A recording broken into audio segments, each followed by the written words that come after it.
Hello guys, ഇന്ന് വളരെ എളുപ്പത്തിൽ ഉണ്ടാക്കിയെടുക്കാൻ പറ്റുന്ന അലോവേര ജെല്ലിനെ എൻ്റെ ക്ഷമയില്ലായ്മ മൂലം ഞാൻ വളരെ കഷ്ടപ്പെട്ട് ഉണ്ടാക്കിയെടുത്ത വീഡിയോ ആണ്. അപ്പോൾ ഞാൻ ആദ്യം അലോവേര പൊട്ടിക്കാനായിട്ട് പോയി. അതാകെ പോയി കിടക്കായിരുന്നു. രണ്ടാഴ്ച വീട്ടിലില്ലാത്തതിൻ്റെ എല്ലാ ലക്ഷണവും അതിന് കാണാനുണ്ടായിരുന്നു. അപ്പോൾ ഞാനത് പൊട്ടിച്ചുകൊണ്ട് വന്നു. അതിനുശേഷം നമുക്കതിനത് വൃത്തിയാക്കണം. അതിനാദ്യം നമ്മളതിന് കുത്തിനെ ചാരി വെക്കണം. അതിൽ നിന്നൊരു മഞ്ഞ ലിക്വിഡ് ഉണ്ട്, അത് പുറത്തേക്ക് ഫുള്ളായിട്ട് പോകണം, ഇല്ലെങ്കിൽ അത് സ്കിൻ ഇറിറ്റേഷൻ ഉണ്ടാക്കും.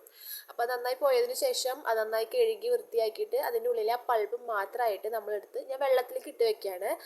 അതിലും ആ മഞ്ഞ ലിക്വിഡ് ഫുള്ളായിട്ട് പോയിട്ടുണ്ടാവില്ല, അപ്പോൾ കുറച്ചൊക്കെ അത് ഉണ്ടാവും. അപ്പോൾ നന്നായി കഴുകിയിട്ട് വേണം നമുക്ക് ജെല്ലുണ്ടാക്കാൻ. അപ്പോൾ ഞാനത് കഴുകിയിട്ട് മിക്സിയിലിട്ട് അടിച്ചതിന് ജ്യൂസാക്കി, എന്നിട്ട് അതിലേക്ക് നേരെ സാധനങ്ങൾ ചേർക്കുകയാണ്. കാരണം ഗ്ലിസറിൻ എൻ്റെ കയ്യിൽ തീർന്നു പോയി. അപ്പോൾ ഞാൻ കുറച്ച് കഷ്ടപ്പെട്ടാലും ആ ജെല്ലാക്കി എടുക്കാം എന്നുള്ളൊരു വിശ്വാസത്തിൽ ചെയ്തു. പക്ഷെ ഇത്രയും കഷ്ടപ്പെടേണ്ടി വരുമെന്ന് ഞാൻ വിചാരിച്ചില്ല. വളരെ കഷ്ടപ്പാടാണ്. അപ്പോൾ ഗ്ലിസറിലിട്ട് തന്നെ ചെയ്യാൻ നോക്കുക. എന്നാലും ഞാൻ അതിനെ ജെല്ലാക്കി മാറ്റിയിട്ടുണ്ട്.